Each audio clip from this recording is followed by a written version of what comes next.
Welcome to YoYo TV. Bharatiya Janata పార్టీకి south లో కాస్త కోస్త బలమున్న పార్టీ ఏదైనా ఉందంటే అది తెలంగాణనే. బీజేపీలో ఉన్నది తక్కువ మంది నాయకులే అయినా అందరికీ ఇతర పార్టీలతో గట్టి పోటీ ఇచ్చే సత్తా ఉంది. సుదీర్ఘ అనుభవం ఉన్న నేతలు కూడా ఉన్నారు. ప్రజా సమస్యల కోసం ప్రభుత్వంతో పోరాడుతారు. కానీ గత కొద్ది రోజుల నుంచి మాత్రం పార్టీ నాయకులు విచిత్ర వైఖరిని ప్రదర్శిస్తున్నారు. ప్రజా సమస్యలు పార్టీ బలోపేతం కోసం ఫైట్ చేయాల్సింది పోయి ఒకరి మీద ఒకరు తీవ్ర వ్యతిరేకతతో రగిలిపోతున్నారు. ఒక నాయకుడు చేసిన పని మరొకరికి నచ్చడం లేదని టాక్ వినిపిస్తుంది. తమకు నచ్చని వారిని ఏ విధంగా అయినా సైడ్ చేసేలా పావులు కదుపుతున్నట్లు ఇన్సైడ్ టాక్.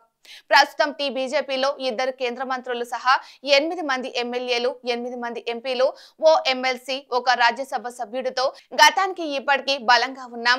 లీడర్లు పార్టీని పరుగులు పెట్టిస్తారని క్యాడర్ భావించింది. అయితే వారు ఒకటి అనుకుంటే గ్రౌండ్ లో నాయకుల పరిస్థితి మరోలా ఉండటంతో క్యాడర్ సైతం అయోమయంలో పడిపోయిందట. తెలంగాణ బీజేపీ ప్రజా ప్రతినిధులుగా ఉన్న వాళ్ళలో ఒకరిద్దరు తప్ప అందరూ రాష్ట్ర వ్యాప్తంగా గుర్తింపు ఉన్నవారే. వీరంతా కలిసికట్టుగా పనిచేసిన వ్యక్తిగతంగా పనిచేసిన ప్రజలను తమ వైపు ఆకర్షించదగ్గ నేతలే. కానీ ఏ ఇద్దరు ప్రజా ప్రతినిధులు కలిసినా పార్టీలో గ్రూపు తగాదాలు సమీపిస్తున్నాయన్న ప్రచారం జరుగుతుంది. అంటే నేతల మధ్య గ్యాప్ ఎంత పెరిగిందో అర్థం చేసుకోవచ్చు. ఎమ్మెల్యేలు, ఎంపీలు గ్రూపులుగా విడిపోయి ఎవరికి వారే ఇష్టం వచ్చినట్లు వ్యవహరిస్తున్నారని క్యాడర్ గుస్స మీద ఉన్నట్లు తెలుస్తుంది.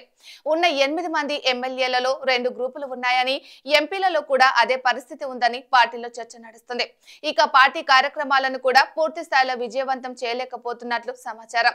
కనీసం పార్టీ సమావేశాలు పెడితే వచ్చేందుకు కూడా ప్రజా ప్రతినిధులు ఇష్టపడడం లేదు. తాజాగా జేపీ నడ్డా రాష్ట్ర నేతలతో మీటింగ్ ఏర్పాటు చేస్తే కూడా కొంతమంది ప్రజా ప్రతినిధులు కావాలనే గైహాజరయ్యారని పార్టీలో టాక్ నడుస్తుంది. కొద్ది రోజుల క్రితం బీజేఎల్పీలో ప్రజా ప్రతినిధులు సమావేశమయ్యారు. ఆ భేటీలో రైతు రుణమాఫీపై దీక్ష చేయాలని డిసైడ్ అయ్యారు. అందరూ ఓకే అన్నప్పటికీ ఆ కార్యక్రమం 4 సార్లు వాయిదా పడిందట. చివరకు దీక్ష చేసిన ప్రజా ప్రతినిధులందరూ హాజరు కాలేదు. సీనియర్లు, కీలక నేతలు కూడా ఈ దీక్షకు మొహం చాటేయడంతో పార్టీలో ఏం జరుగుతుందన్న చర్చ మొదలైంది. ఇక పార్టీ నేతలకు ప్రజా ప్రతినిధుల మధ్య కూడా గ్యాప్ పెరిగిందన్న చర్చ కూడా ఉంది. పార్టీ తమకు కనీస గౌరవం ఇవ్వడం లేదని ప్రజా ప్రతినిధులు తమ సన్నిహితుల దగ్గర చెప్పుకుంటున్నట్లు సమాచారం. పార్టీ కార్యక్రమాలకు తమను ఆహ్వానించడం లేదని, తాము అందుబాటులో ఉన్నా పిలవడం లేదన్న బాధలో ఉన్నారట. ప్రజాక్షేత్రంలో గెలిచి వచ్చిన పార్టీలో మాత్రం గెలవకపోతున్నామన్న భావనలో ఉన్నారని చర్చ జరుగుతుంది.